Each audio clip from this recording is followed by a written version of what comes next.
जब आंखों में अरमान लिया, मंजिल को अपना मान लिया, फिर मुश्किल क्या आसान क्या, जब ठान लिया तो ठान लिया। नमस्कार, मैं दीपू एक बार फिर एग्जाम एजुकेशन में स्वागत, अभिनंदन साथियों। साथियों, आज हम पढ़ने वाले हैं एंडोक्राइन सिस्टम के बारे में। तो साथियों, सबसे पहले यानी ग्रंथि ग्रंथि की बात करते हैं तो एक थैलेस सदृश क्या होती है, संरचना होती है जिसके अंदर हार्मोन भी होते हैं और एंजाइम भी होते हैं। और बॉडी के अंदर एक ग्रंथि ऐसी होती है जिसमें हार्मोन और एंजाइम दोनों होते हैं। तो अतः हम कह सकते हैं कि जो ग्रंथियां हैं वो बॉडी के अंदर कितने प्रकार की होती हैं, तो मुख्यतः 3 प्रकार की होती है। एक अंतःस्रावी ग्रंथियां, और दूसरी बहिःस्रावी ग्रंथि, और तीसरी है मिश्रित ग्रंथि। तो अपन एडिंग डालेंगे।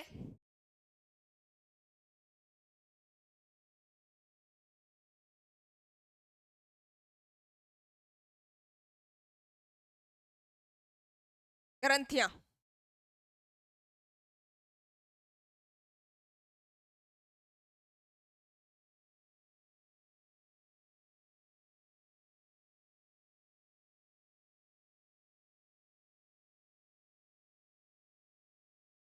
ग्लैंड्स सबसे पहले मुख्यतः कितने प्रकार की होती हैं, तो 2 प्रकार की होती हैं।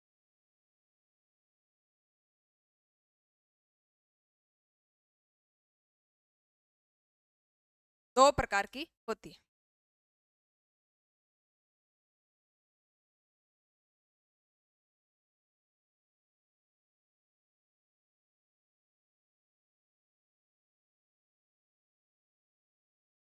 अंतःस्रावी,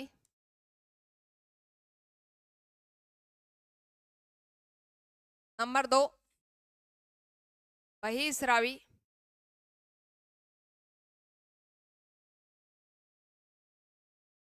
नंबर 3 मिश्रित ग्रंथि।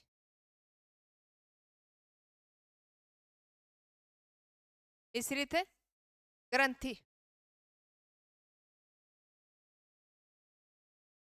अंतःस्रावी, बहिःस्रावी और मिश्रित ग्रंथि। तो आपको पूछे सबसे पहला क्वेश्चन, यानी एक ग्रंथि थैले सदृश संरचना होती है जिसके अंदर हार्मोन भी होते हैं, एंजाइम भी होते हैं। और बॉडी के अंदर एक ग्रंथि ऐसी भी है जिसमें हार्मोन और एंजाइम दोनों होते हैं।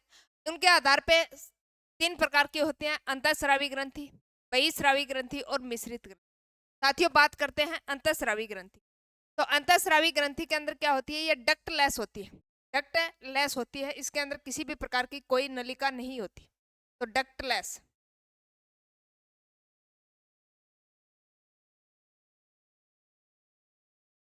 डक्ट लेस, नलिका विहीन, नलिका विहीन। और यह कैसी होती है, नलिका युक्त होती है। नलिका युक्त, नलिका युक्त। तो सबसे मेन डिफरेंस, यह डक्टलेस नलिका विहीन होती है, और बहिःस्रावी ग्रंथि है वो नलिका युक्त होती है। कैसी ग्रंथि होती है, नलिका युक्त होती है। बात करें यानी अंतःस्रावी के अंदर, तो अंतःस्रावी के अंदर क्या होते हैं, हार्मोन होते हैं। क्या करती है, हार्मोन स्रावित करती है। हार्मोन स्रावित करती है।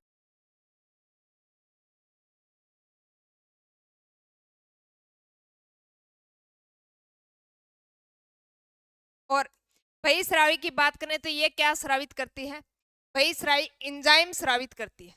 एंजाइम स्रावित करती है।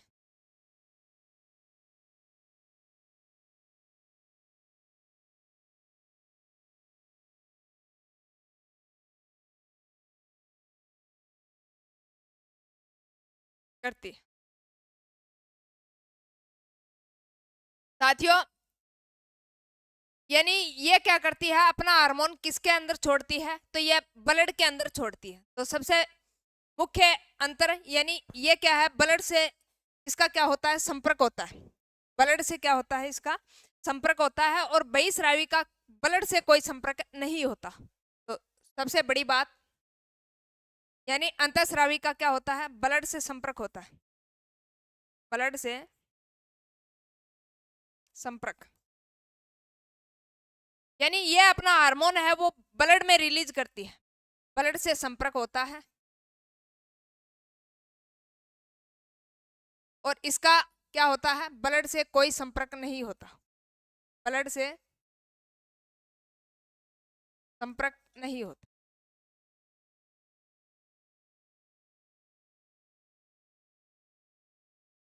अब बात करते हैं मिश्रित ग्रंथि की। तो मिश्रित ग्रंथि यानी ये एंजाइम व हार्मोन दोनों स्रावित करती है, एंजाइम प्लस हार्मोन दोनों रिलीज करती है। और बात करते हैं इसकी, यानी इसका एग्जाम्पल पेंक्रियाज,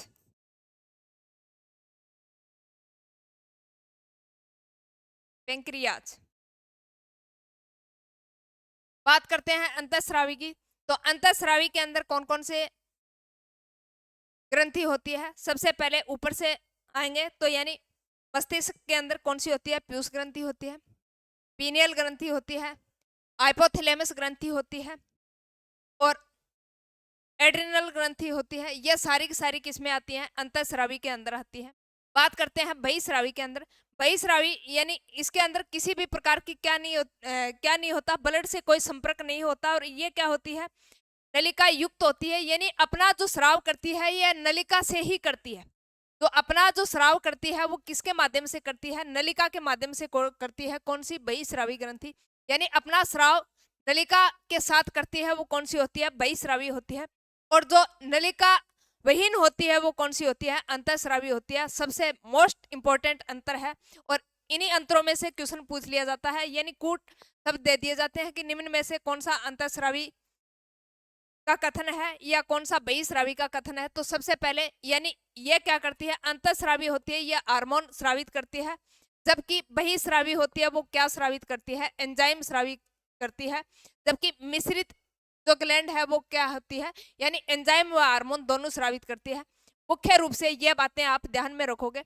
और बहिःस्रावी, बहिःस्रावी के अंदर मोम ग्रंथि है, सीबीसियस ग्रंथि है, एक्राइम ग्रंथि है, श्वेत ग्रंथि है। ये सारी की सारी कौन सी है, बहिःस्रावी ग्रंथि है, जिसके अंदर यकृत भी आता है। यकृत भी एक बहिःस्रावी ग्रंथि का सबसे बड़ा उदाहरण है। आपको पूछे बॉडी के अंदर सबसे बड़ी ग्रंथि वो भी कौन सी, बहिःस्रावी, तो वो कौन सी होती है, यकृत होती है, लीवर होती है, जिसको जिगर बोलते हैं। तो अपन एक एक करके पढ़ेंगे। अब अपन एडिंग डालेंगे। सबसे पहले बहिःस्रावी ग्रंथि, कौन सी ग्रंथि, बहिःस्रावी ग्रंथि।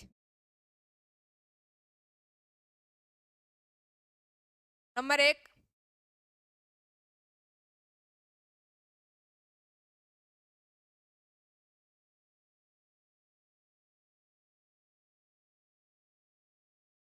बहिःस्रावी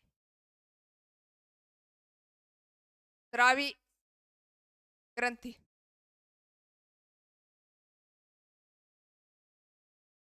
बहिःस्रावी ग्रंथि ये क्या करती है, यानी सिर्फ और सिर्फ एंजाइम का स्राव करती है। किसका स्राव करती है, एंजाइम का स्राव करती है। कौन सी, बहिःस्रावी ग्रंथि।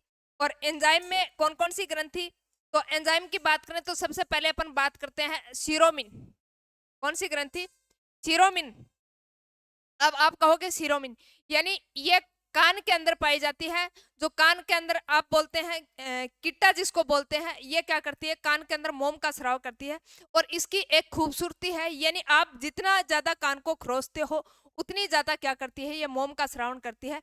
इसलिए ज्यादा कान को क्या नहीं करना चाहिए, गोचा नहीं करना चाहिए। कान के अंदर क्या नहीं करना चाहिए, गोचा नहीं करना चाहिए। आप अपने इन्वायरमेंट में भी देखते हो, जितना ज्यादा गोचा करता है वह आदमी उतना ही क्या होता है, उतना ही क्या होता है, एक्टिव होता है। तो ये इसको जितना ज्यादा खरोचोगे तो उतना ही ज्यादा क्या करती है, मोम रिलीज करती है। और ये ग्रंथि की बात करें तो ये कौन सी है, सीरोमिन ग्रंथि। कौन सी ग्रंथि है, सीरोमिन ग्रंथि है, जो क्या करती है, मोम का श्रावण करती है। और ये कौन सी ग्रंथि का उदाहरण है, तो ये बहिःस्रावी ग्रंथि का उदाहरण है। तो सबसे पहले यानी सीरोमिन, सीरोमिन। नंबर 1 सीरोमिन, इसका श्रावण करती है। मोम का।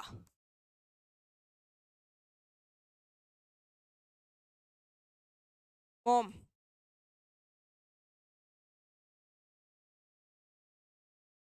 मोम स्रावित करती है, जो किसके अंदर होता है? कान के अंदर।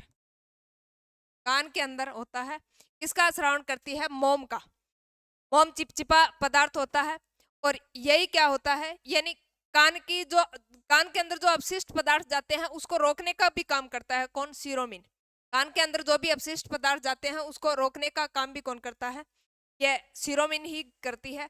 एक होती है लार ग्रंथि, और लार ग्रंथि के बारे में हम पाचन तंत्र के अंदर पढ़ चुके हैं कि 3 जोड़ी लार ग्रंथियां होती हैं। उन तीनों के बारे में हम डिटेल से अध्ययन कर चुके हैं। यहाँ सिर्फ याद रखोगे, यानी लार ग्रंथियां भी बहिस्रावी ग्रंथि का उदाहरण है। तो लार ग्रंथि, लार ग्रंथि के अंदर यानी ये किसका श्रावण करती है? लार का। और इसमें एंजाइम कौन कौन से? Lysozyme enzyme.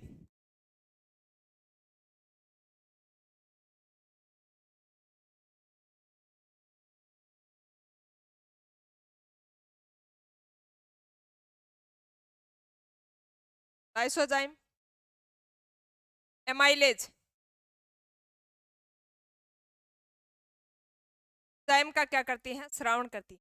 क्यों? क्योंकि बहिस्रावी ग्रंथि क्या करती है? एंजाइम श्रावित करती है। तो लार ग्रंथि किसका श्रावण करती है? Lysozyme, amylase. अब लाइसोजाइम क्या करता है? कीटाणुओं को नष्ट करता है। और एमाइलेज क्या करता है? स्टार्च का पाचन करता है। ये लार ग्रंथियों में निकलता है। और लार ग्रंथि कितनी होती है? मनुष्य में 3 जोड़ी होती है। और अब अपन बात करते हैं आंख के अंदर। तो बात करें आंख के अंदर, तो आंख के अंदर कौन सी ग्रंथि होती है? लेक्राइमल ग्रंथि। लेक्राइमल ग्रंथि होती है, जो क्या करती है, यानी आंख की सुरक्षा करती है। और लेक्राइम में भी कई पार्ट होते हैं। जो ऊपरी पलक होती है उसको क्या बोलते हैं? लेक्राइमल बोलते हैं। क्या बोलते हैं? लेक्राइमल बोलते हैं। और बात करते हैं नीचे वाली पलक की, तो नीचे वाली जो पलक है उसको मोबियन कहते हैं। क्या कहते हैं? मोबियन। और जो आंख यानी नाक के किनारे ये जो आपको पार्ट दिखाई दे रहा है उसको क्या बोलते हैं? पेक्टम बोलते हैं। और यही क्या करता है? मवाद को स्रावित करता है। आंख के अंदर जो भी कूड़ा कचरा डला है वायु के माध्यम से, तो उसको इकट्ठा करे रखता है। और जैसे ही इस नाक पे जो सिबिसियस का जो श्वेत आता है उसको इकट्ठा करने का काम किसका होता है? स्पेक्ट्रम का ही होता है। और आप जब सुबह उठते हो तो यहाँ पे क्या जमा होता है, यानी मवाद सी जमी होती है, वो कौन स्रावित करता है? पेक्टम। तो लेक्राइमल, लेक्राइमल,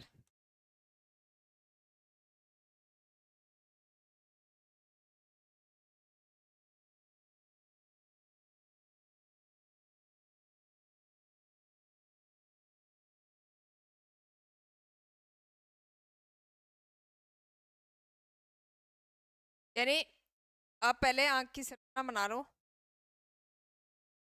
ऐसे ज्यादा अच्छा डायग्राम मेरे को नहीं बनाना आता, बस आप समझ लेना।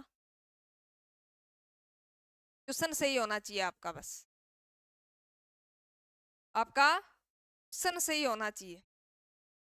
काले आईब्रो बना देते हैं, यहाँ पे काले दिखेंगे नहीं, कि मैंने जो बैकग्राउंड ले रखा है वो ब्लैक कलर का ले रखा है।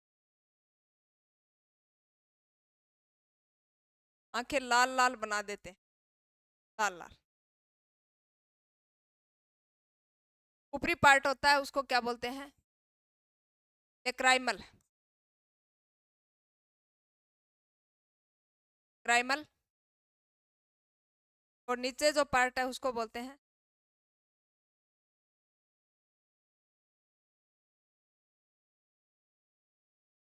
मोबियल।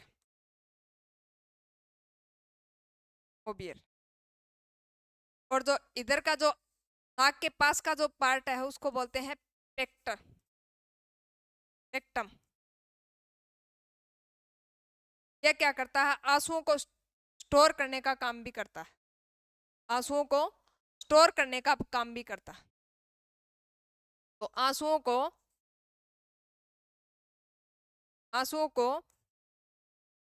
स्टोर करना। और जो स्टोर आंसू हैं, जब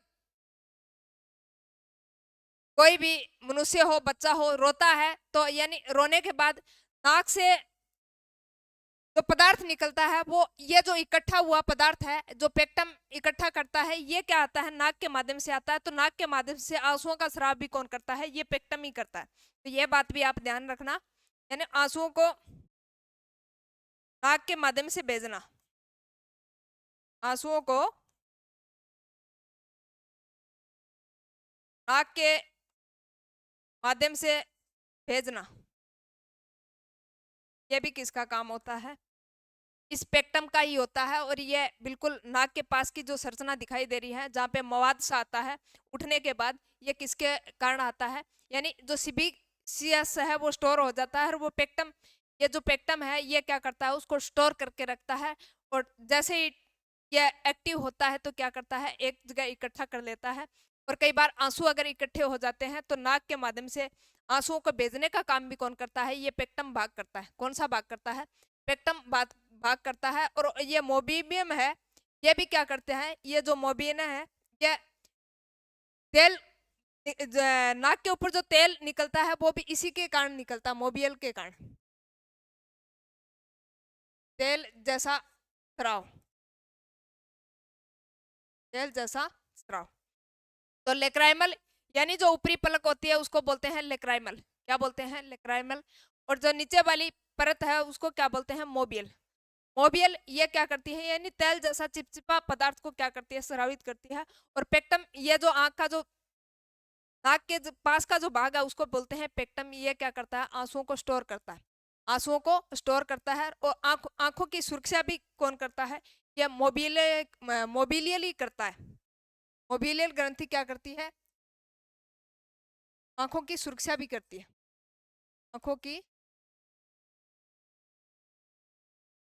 आंखों की सुरक्षा करती है। तो आप ध्यान में रखोगे, लेक्राइमल, पेक्टम और मोबियल, तो अलग अलग इनके जो कार्य हैं वो भी ध्यान रखना। लेक्राइमल कौन सा पार्ट होता है आंख का, पेक्टम कौन सा पार्ट होता है, मोबियल कौन सा पार्ट होता है, ये भी आप अच्छे तरीके से ध्यान में रखना। तो ये भी क्या है, यानी बहिस्रावी ग्रंथि के उदाहरण है, इसमें लेक्राइमल है, क्या है, लेक्राइमल है। अब अपन बात करते हैं अगले जो बहिस्रावी ग्रंथि है उसकी, कौन से भाग की, श्वेत ग्रंथि की। तो श्वेत ग्रंथि क्या स्रावित करती है, पसीना स्रावित करती है। क्या स्रावित करती है, पसीना। पसीने का निर्माण श्वेत ग्रंथि के द्वारा ही होता है। और ये क्या करती है, यानी शरीर के अंदर जो भी अपशिष्ट पदार्थ है उसको बाहर निकालने का काम किसका होता है, श्वेत ग्रंथियों का होता है। और आपने देखा होगा गर्मी के टाइम में जब ब्लैक शर्ट पहनते हैं तो ब्लैक शर्ट पे पसीने के माध्यम से जो व्हाइट व्हाइट परत सी जम जाती है वो भी किसके कारण होती है, इस श्वेत ग्रंथि के कारण ही होती है। तो श्वेत ग्रंथि क्या करती है, पसीने का श्रावण करती है। तो श्वेत ग्रंथि,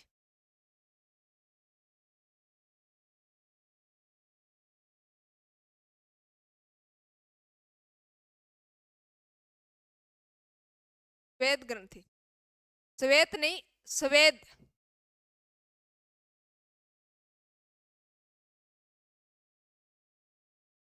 पसीने का श्रावण करती, पसीने का क्या करती है, श्रावण करती है। कौन सी ग्रंथि, श्वेत ग्रंथि, जिसके माध्यम से नमक है वो बाहर आता है। क्या आता है, नमक है जो बाहर आता है। अब बात करते हैं सिबिकिसियस। और ये सिबिकिसियस क्या होता है, नाक पे जो चिपचिपा पदार्थ जमा रहता है वो कौन सी करती है, ये सिबिकिसियस करती है। सिबिकिसियस,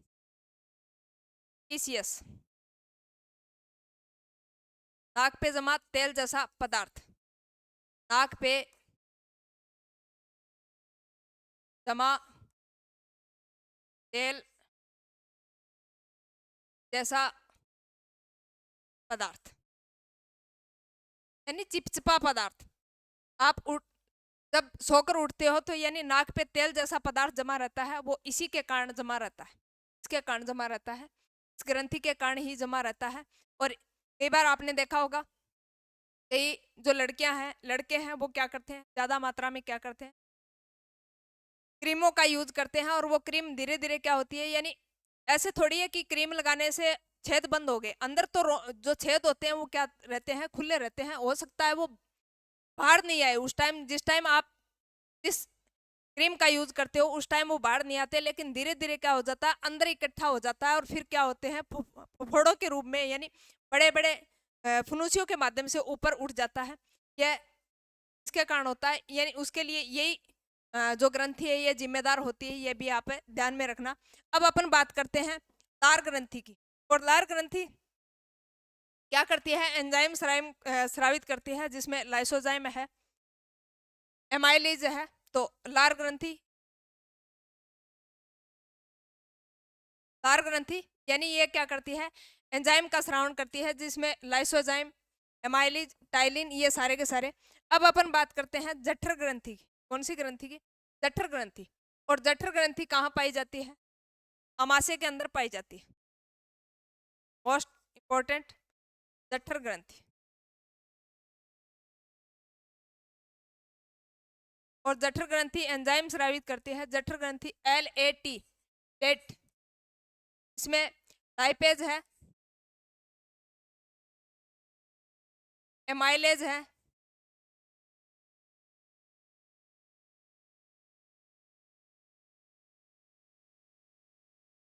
पेप्सिन और रेनिन का स्राव करती है। मुख्यतः पेप्सिन व रेनिन का स्रावित करती है। पेप्सिन प्रोटीन का पाचन करता है और रेनिन किसका पाचन करता है, दूध का पाचन करता है। तो जठर ग्रंथि किसका स्राव करती है, पेप्सिन और रेनिन का स्राव करती है। यह भी बात ध्यान में रखना। तो जठर ग्रंथि द्वारा जठर रस स्रावित किया जाता है और जठर रस स्रावित किया जाता है। यह जठर ग्रंथि क्या करती है, HCl का स्रावण करती है, जो क्या होता है, अम्ल, अम्लीय प्रकृति का होता है। और अम्ल को क्षारीय करने के लिए फिर क्या होता है, यानी हेपेटाइटिस यकृत ग्रंथि होती है, जो क्या करती है, अम्लीय भोजन को क्षारीय करती है।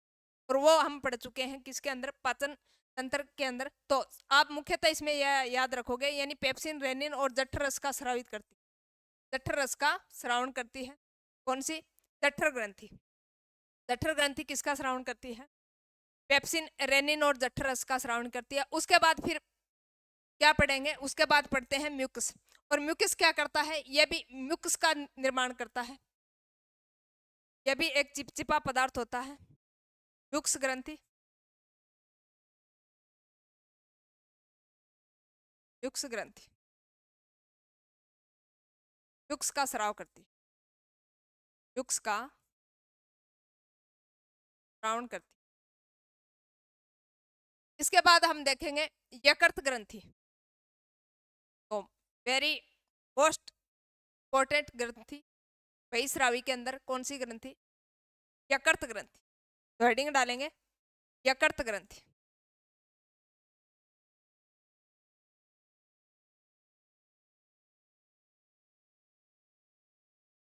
यकृत ग्रंथि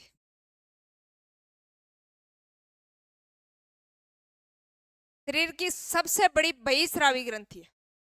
शरीर की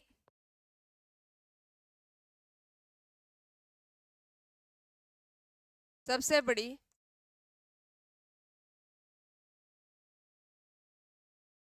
बहिस्रावी ग्रंथि, सबसे बड़ी बहिस्रावी ग्रंथि। तो शरीर की सबसे बड़ी बहिस्रावी ग्रंथि कौन सी है, यकृत। इसको जिगर भी कहते हैं, लीवर भी कहते हैं और कलेजा भी कहते हैं। तो यकृत ग्रंथि ये शरीर की सबसे बड़ी ग्रंथि है बहिस्रावी ग्रंथियों में। अब ये क्या करता है, यानी इसके बहुत सारे काम होते हैं। सबसे ज्यादा पुनर्निर्माण की क्रिया, पुनरुद्भवन की क्रिया, टोटोपेटेंसी की क्रिया बॉडी के अंदर सबसे ज्यादा होती है, तो वो इस यकृत ग्रंथि के अंदर ही होती है। और ऐसा बॉडी का ऐसा कौन सा पार्ट है जिसके अंदर पुनरुद्भवन नहीं होता, तो वो होता है मस्तिष्क। मस्तिष्क में किसी भी प्रकार की कोई पुनरुद्भवन की क्रिया नहीं होती, जबकि यकृत ग्रंथि एक ऐसी ग्रंथि है, यानी अगर इसका कोई पार्ट डिमेज भी हो जाता है तो ये क्या करती है, पुनर्निर्माण कर लेती है। यानी इसका ज्यादा खतरा नहीं रहता, क्योंकि ये इसके अंदर पुनर्निर्माण की प्रक्रिया सबसे ज्यादा पाई जाती है यकृत ग्रंथि के, जिसको लीवर बोलते हैं, हेपेटाइटिस। यानी इसके अंदर दो सेल होती है, एक हेपेटिक सेल और दूसरी कुफर सेल। हेपेटिक सेल और कुफर सेल, दो सेल, दो सेल होती हैं। इसमें हेपेटिक सेल यानी इसको इंग्लिश में हेपेटिक बोलते हैं, तो इसको नाम से ही रिलेट कर दिया हेपेटिक सेल। और दूसरी सेल है कुपर सेल। Cooper cell. और ये कुपर सेल ही क्या करती है, यानी अगर किसी बंदे ने जहर खा लिया या किसी को जहर खिला दिया तो उसकी जांच भी इस कुपर सेल से ही लगाते हैं। क्या लगाते हैं? इस कुपर सेल से ही लगाते हैं। इसका डॉक्टर क्या करता है? डॉक्टर मायना करता है, उससे पता चल जाता है कि फला व्यक्ति ने इस प्रकार, फला व्यक्ति की मृत्यु है वो किस प्रकार हुई है, तो कुपर सेल से क्या करते हैं? जहर का पता लगाते हैं। तो जहर का पता लगाते हैं, जहर का पता लगाते हैं। अब ये नहीं है कि इसके अंदर पुनरुत्पादन की क्रिया पाई जाती है तो ये बिल्कुल भविष्य में भी डैमेज नहीं होगी, कभी होती नहीं है, ऐसा कुछ नहीं है। यानी अगर आप किसी अल्कोहल का कंटिन्यू प्रयोग कर रहे हो, कंटिन्यू यूज कर रहे हो, तो इसका मतलब ये धीरे धीरे क्या हो जाती है, ये कुफर सेल ही खत्म हो जाती है। और कुफर सेल खत्म होते होते फिर धीरे धीरे पूरा लीवर ही खत्म हो जाता है। तो यानी अगर किसी मादक पदार्थ का अत्यधिक मात्रा में या कंटिन्यू सेवन कर रहे हो तो ये पूरा यकृत ही क्या हो जाता है? डैमेज हो जाता है, खत्म हो जाता है। फिर उसके अंदर किसी भी प्रकार का कोई पुनरुत्पादन नहीं होता। यानी एक लिमिट में होता है। कोई भी काम हो अगर उसको लिमिट समय तक करते हैं तब तक तो ठीक है, अगर लिमिट से ज्यादा करने लग गए तो क्या होगा? फिर नुकसान ही होगा। अगर आप कंटिन्यू अल्कोहल का यूज करोगे, कंटिन्यू किसी मादक पदार्थ का यूज करोगे, तो यानी एक ना एक दिन तो डैमेज होगी, होनी है। तो फिर यकृत ग्रंथि क्या होती है, यानी अगर कम मात्रा में कुछ दिया है तब तो ये कवर कर लेती है। कौन? Kupffer cell. अब कुपर सेल ही नष्ट हो गई, फिर धीरे धीरे हेपेटिक सेल भी नष्ट हो गई, तो फिर क्या होता है? पूरा यकृत ही डैमेज हो जाता है। क्या हो जाता है? पूरा यकृत ही डैमेज हो जाता है। और ये क्या करती है? क्षतिग्रस्त जो भी अंग है उसको पुनः ठीक कर लेती है। तो ये अपने क्षतिग्रस्त अंगों को रिकवर करने का काम करती है।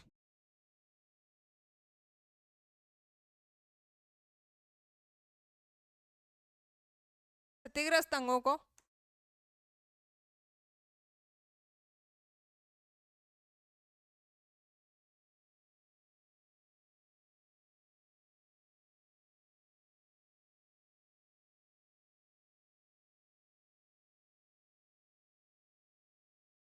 क्षतिग्रस्त अंगों का निर्माण कर। और इस यही क्या करती है? पीत रस का श्रावण भी करती है। पीत रस का श्रावण करती है। और पीत रस में एलएटी में लाइपेज है, एमाइलेज है, ट्रिप्सिन है, ये सारे के सारे एंजाइम इसी के द्वारा स्रावित किए जाते हैं। तो लाइपेज, एमाइलेज,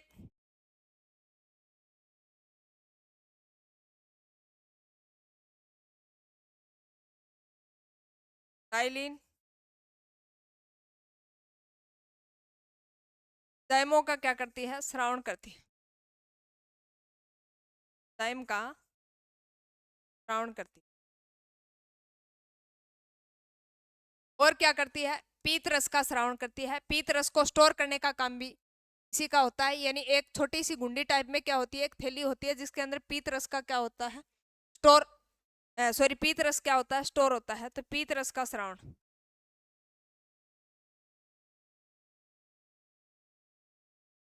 पीत रस का श्रावण कौन सी ग्रंथि करती है? ये यकृत ग्रंथि करती है। और ये क्या करती है? बिलोरुबिन वर्णक का श्रावण करती है। अगर अत्यधिक मात्रा में बिलोरुबिन वर्णक की मात्रा अगर बॉडी के अंदर बहुत ज्यादा हो गई तो शरीर क्या हो जाता है? पूरा का पूरा शरीर है वो पीला पड़ जाता है।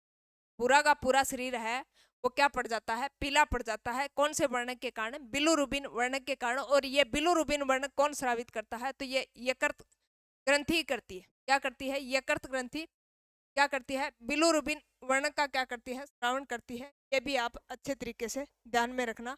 तो बिलोरुबिन का निर्माण करती, बिलोरुबिन का निर्माण करती।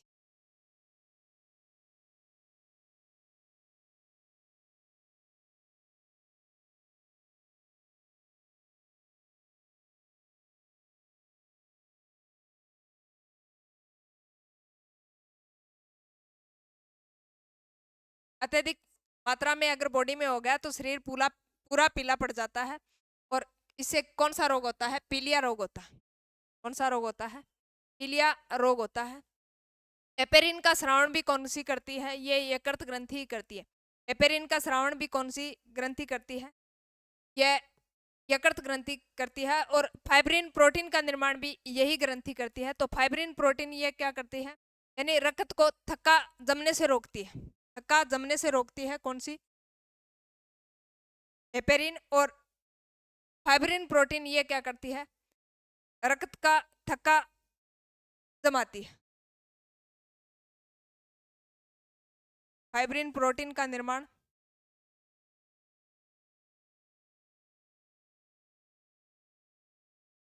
फाइब्रिन प्रोटीन का निर्माण रक्त का थक्का जमना।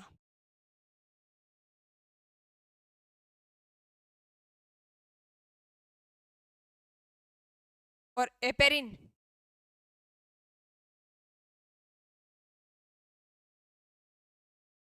ये क्या करता है? रक्त का जमने से रोकता है। जमने से रोकता है। तो बात करें फाइब्रिन की या एपेरिन की, तो दोनों का दोनों जो श्रावण है वो कौन करती है? ये यकृत ग्रंथि करती है। जिसमें फाइब्रिन क्या करती है? रक्त का थक्का जमाती है। और एपेरिन क्या करती है? रक्त का थक्का अगर जम गया, क्लोट बन गया, तो उसको थक्के को रोकने का काम किसका होता है? इस एपेरिन प्रोटीन का ही होता है। इसका होता है, एपेरिन प्रोटीन का होता है। और आपने जब देखा कौन सा, यानी अपन बात कर रहे थे उत्सर्जन तंत्र की, उसमें देखा था यानी बॉडी के अंदर सबसे खतरनाक पदार्थ होता है अमोनिया। बॉडी के अंदर सबसे खतरनाक पदार्थ होता है अमोनिया को। और अमोनिया अगर शरीर से बाहर निकालनी है तो सबसे ज्यादा किसका सेवन करना पड़ेगा? सबसे ज्यादा पानी का सेवन करना पड़ेगा। और अमोनिया को यूरिया में बदलने का काम भी किसका होता है? इस यकृत ग्रंथि का ही होता है। ये बात मोस्ट एंड इम्पोर्टेंट बात। तो अमोनिया को यूरिया में कन्वर्ट करने का काम यकृत का, NH3 को यूरिया में परिवर्तन करने का काम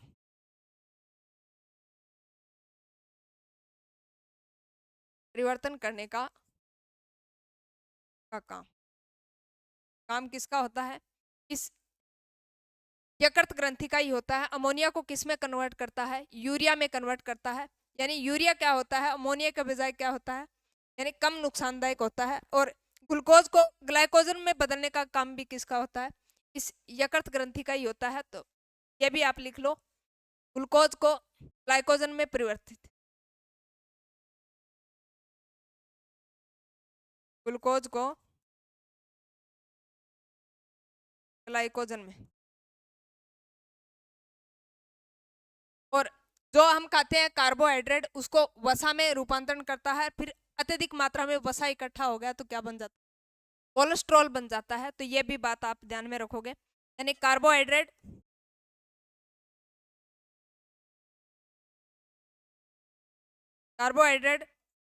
अधिक हो गया, इसका मतलब वसा बन गई। वसा अधिक हो गई, इसका मतलब कोलेस्ट्रॉल की मात्रा ज्यादा हो गई। और कोलेस्ट्रॉल ज्यादा हो गया तो आदमी का क्या हो जाता है? हार्ट अटैक हो जाता है। कोलेस्ट्रॉल, कार्बोहाइड्रेट खाते हैं और ज्यादा मात्रा में कार्बोहाइड्रेट हो जाता है तो वो क्या हो जाता है? धीरे धीरे वसा में रूपांतरण हो जाता है। और अगर अत्यधिक वसा हो गई तो फिर क्या हो जाए है? कोलेस्ट्रॉल बन जाता है। और कोलेस्ट्रॉल अत्यधिक हो गया, इसका मतलब क्या हो जाता है? रक्त का थक्का बनना शुरू हो जाता है। रक्त क्या होता है? यानी बॉडी के अंदर सही तरीके से क्या नहीं कर पाता? सर्कुलेट नहीं कर पाता। अगर रक्त का थक्का धमनी के अंदर बनना शुरू हो गया, इसका मतलब यानी हार्ट अटैक की संभावना क्या हो जाती है? प्रबल हो जाती है। और वो किसके कारण ही होता है? अत्यधिक कोलेस्ट्रॉल की मात्रा इकट्ठी होने के कारण ही होता है। तो कोलेस्ट्रॉल की मात्रा बढ़ गई, इसका मतलब उसके लिए जिम्मेदार कौन है? यह हमारी जो यकृत ग्रंथि यही जिम्मेदार है। तो सर्वाधिक कोलेस्ट्रॉल का निर्माण भी कौन करती है? यह लीवर ही करती है। तो सर्वाधिक कोलेस्ट्रॉल का निर्माण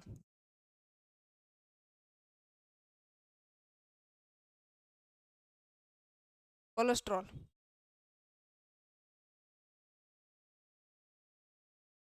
का निर्माण। सर्वाधिक कोलेस्ट्रॉल का निर्माण कौन करती है? यकृत ग्रंथि करती है। यह बात भी ध्यान में रखना, क्वेश्चन पूछा जा सकता है। और जहर, मैंने बताया जहर व शराब का पता भी किससे लगाते हैं? यकृत ग्रंथि से ही लगाते हैं। और एक बात यह ध्यान में रखना, भ्रूण अवस्था में बच्चा होता है उसमें आरबीसी का निर्माण है, वो यकृत ग्रंथि की जो मिजोड्रम लेयर है उसके अंदर होता है। तो भ्रूण अवस्था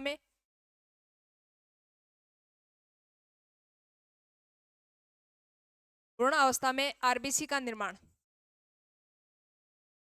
आरबीसी का निर्माण, रेड ब्लड कार्पल का निर्माण यकृत के मिजोड्रम में होता है। यकृत के मिजोड्रम में होता है।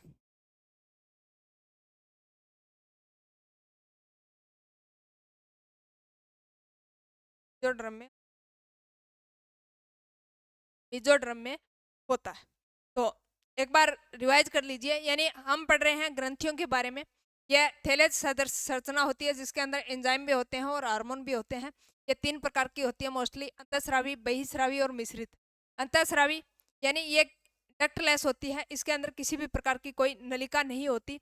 और ये क्या करती है? हार्मोन रिलीज करती है और ये ब्लड से अपना संपर्क है वो सीधा रखती है। डायरेक्ट अपना जो हार्मोन है वो किसमें रिलीज करती है? ब्लड के अंदर रिलीज करती है। उसके बाद में यानी बहिःस्रावी, बहिःस्रावी क्या स्रावित करती है? एंजाइम स्रावित करती है। ये क्या होती है? इसके अंदर एक नलिका होती है और ये नलिका के माध्यम से ही क्या करती है? एंजाइमों का स्रावण करता है। कभी देखा है कि आपने कि आंसू है वो किसी और बॉडी के किसी और भाग से आते हैं, या फिर तो पसीना है वो बॉडी के किसी और पार्ट से आता है, यानी श्वेत ग्रंथियों के माध्यम से पसीना आता है। आपने देखा होगा मस्तिष्क पर कई बार गर्मी होती है तो मस्तिष्क से ऐसे उतार के फेंकते हैं, यानी ये श्वेत ग्रंथियां पूरी बॉडी के अंदर जहां जहां स्किन है, और आपको पता है स्किन तो पूरी पूरी बॉडी के अंदर ही होती है, तो यानी स्किन से श्वेत ग्रंथियां एक्टिव होती हैं और वो श्वेत ग्रंथियां किसका श्रावण करती है? पसीने का श्रावण करती है। तो यानी इसके अंदर फिक्स क्या होती है? जगह होती है। तो इसीलिए कहते हैं इसके अंदर नलिका की आवश्यकता होती है, और ये नलिका के माध्यम से ही क्या करती है? अपना श्रावण करती है। और वो श्रावण किसका करती है? एंजाइम का करती है। आपने देखा है कि मोम है वो किसी और बॉडी के अंग से आता है, यानी कान से ही आता है मोम, आंख से आंसू आते हैं, तो इसका एक क्या होता है? फिक्स क्राइटेरिया होता है। और हार्मोन है वो क्या होते हैं? बॉडी के अंदर ब्लड होता है, ब्लड से इसका सीधा संपर्क होता है किसका? हार्मोन का। और अंतःस्रावी में हमने देखा कौन से एंजाइम और हार्मोन दोनों का श्रावण करती है कौन सी? मिश्रित ग्रंथि। उसके बाद में हमने बहिःस्रावी के बारे में पढ़ा, और बहिःस्रावी में मोम ग्रंथि के बारे में, एक्राइमल ग्रंथि के बारे में, सिबिकिसियस ग्रंथि के बारे में, और श्वेत ग्रंथि के बारे में, यकृत ग्रंथि के बारे में, जठर रस के बारे में, यानी इन सभी जो बहिःस्रावी ग्रंथियां उनके बारे में हमने देखा। फिर नेक्स्ट क्लास में पढ़ेंगे हम हमारी जो अंतःस्रावी ग्रंथि है, जिसमें एड्रिनल ग्लैंड है, प्यूटिट्राई ग्लैंड है, पीनियल ग्लैंड है, पीनियल ग्लैंड है, टेस्टिस है, ओवरी है, पेंक्रियाज है। और ये पेंक्रियाज क्या है? मिश्रित ग्रंथि का उदाहरण है। इसके अंदर एंजाइम व हार्मोन दोनों रिलीज होते हैं, एंजाइम प्लस हार्मोन दोनों रिलीज होते हैं। ये थाइमस ग्रंथि है, ये थायराइड, ये सारी की सारी जो ग्रंथियां हैं, सिर्फ पेंक्रियाज को छोड़कर ये कौन सी ग्रंथि है? अंतःस्रावी ग्रंथि है, अंतःस्रावी ग्रंथि है। अगर क्वेश्चन ग्रंथियों से पूछता है तो या तो इनमें डिफरेंस के अंतःस्रावी और बहिःस्रावी में क्या अंतर होता है, या फिर क्वेश्चन बनेगा तो लगभग पूरी की पूरी संभावना होती है वो अंतःस्रावी ग्रंथियों की होती है कि अंतःस्रावी पूछ लेता है पिट्यूटराई ग्रंथि कौन सा हार्मोन? पिट्यूटराइन हार्मोन स्रावित कर रही है, एड्रिनलिन हार्मोन स्रावित करती है। थाइमस ये क्या करती है? यानी थाइमस हार्मोन, इसके कारण क्या होता है? यानी बच्चे के अंदर जो प्रतिरक्षी तंत्र है वो मजबूत होता है। थायराइड ग्रंथि थायरोक्सिन हार्मोन स्रावित करती है, और टेस्टिस या टेस्ट्रोजन हार्मोन स्रावित करती है, और ओवरी ये प्रोजेस्टेरोन, एस्ट्रिएशन ये सारे के सारे एंजाइम स्रावित करती है। तो सबसे ज्यादा क्वेश्चन पूछने की संभावना है वो कौन से ग्रंथियों में होती है? अंतःस्रावी ग्रंथियों में होती है। उसकी चर्चा करेंगे हम नेक्स्ट क्लास के अंदर। और मुझे आशा व उम्मीद है कि आपको अच्छे से समझ में आया होगा। धन्यवाद साथियों, मिलते हैं अंतःस्रावी ग्रंथियों के साथ। तब तक के लिए जय हिंद, जय भारत।